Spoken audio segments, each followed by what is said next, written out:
আজকে আমি ইলিশ মাছে পাতলা ঝোল করছি, খেতে খুব সুন্দর, সবাই তো করে, তবে আমি কেমন করছি সেটাই আমি বাইরে আপনার শেয়ার করেছি। তো চলো আজকে পুরো রেসিপি দেখার জন্য অনুরোধ করব। নমস্কার বন্ধুরা, শিলা ফ্রি কুকিং ক্লাস সবাইকে অনেক অনেক স্বাগত। আজকে আমি ইলিশ মাছের ঝোল বানাবো। তার জন্য এখানে আমি 1.5 কিলো ইলিশ মাছ নিয়ে নিয়েছি। ইলিশ মাছের মধ্যে আমি লবণ, পরিমাণ মতন লবণ দিয়ে দিচ্ছি।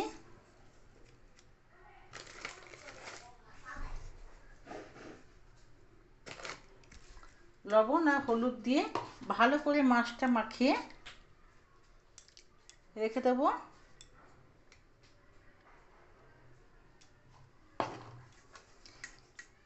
এমন খুব বাঙালি নেই যে ইলিশ মাছ পছন্দ করে না। ইলিশ মাছ তো মাছের ভেতরে রাজা, তো সবাই ইলিশ মাছকে পছন্দ করে।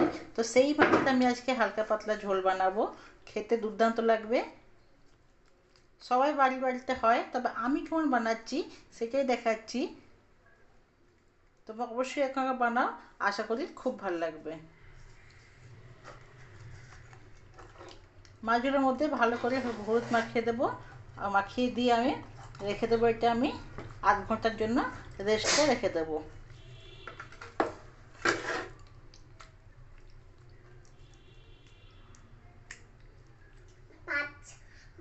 আমি সবগুলো মাছ এভাবে ভেজে নিচ্ছি, হালকা করে ভাজছি। নুন হলুদ মাখানোর পরে এই মাছগুলোকে আমি হালকা হালকা করে ভেজে নিচ্ছি। এরপরে আসছি, মাছগুলো সব এরকম ভেজে নিয়েছি আমি। এরপর কড়াইতে আমি দিয়ে দেবো সর্ষের তেল।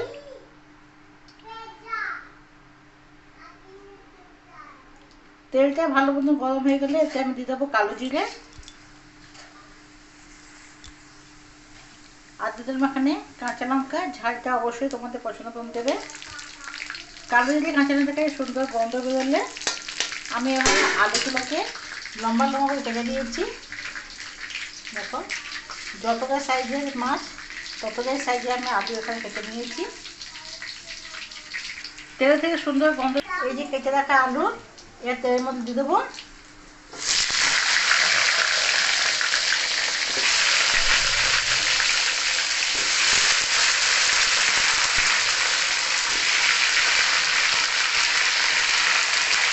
আলুটাকে ভালো করে নাড়াচাড়া করে এবার এর মধ্যে আমি নুন, হলুদ, কাশ্মীরি লঙ্কা গুঁড়ো, জিরে গুঁড়ো দিয়ে দেবো। ভালো করে আলুটাকে ভেজে নেবো।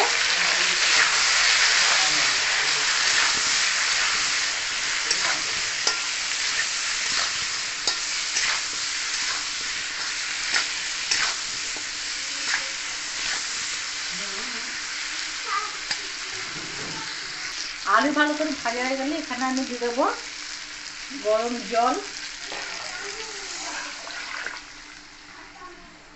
এবারটা আমি সেদ্ধ হওয়ার জন্য চাপা দিয়ে দেবো। আলু এখানে সেদ্ধ হয়ে গেছে। এরপর এই যে মাছ ভাজাগুলো সব দিয়ে দেবো। মাথাটাও দিয়ে দিচ্ছি, মাথাটা রেখে কি লাভ।